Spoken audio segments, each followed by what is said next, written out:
Welcome to our channel. Today we how to connect Okta Verify for SSO and MFA setup, beginner guide step by step clearly. To connect Okta Verify for single sign-on and multi-factor authentication, begin by accessing your Okta dashboard.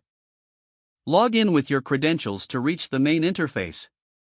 Locate the account settings option, which is typically found in the top right corner.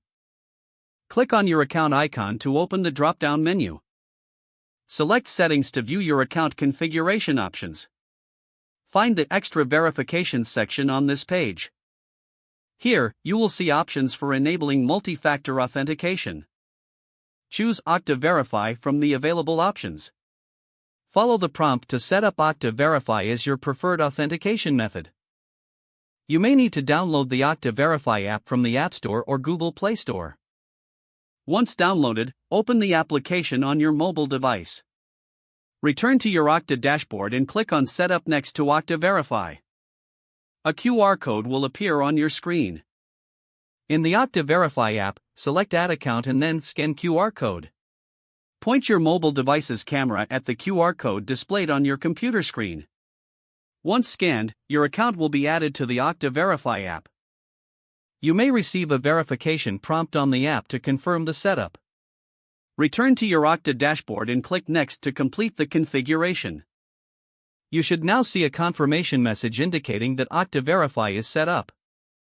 To test your setup, log out of your Okta account and attempt to log in again. After entering your username and password, you will be prompted for the verification code. Open the Okta Verify app to retrieve the code. Enter the code into the prompt on the Okta login page. If successful, you will gain access to your applications with added security. This concludes the setup process for connecting Okta Verify for SSO and MFA. If the page does not load, refresh the browser or try again in a private or incognito window.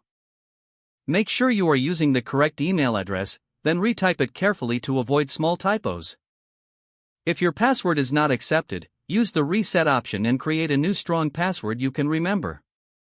Check your spam folder for verification or security emails, then complete any requested confirmation steps.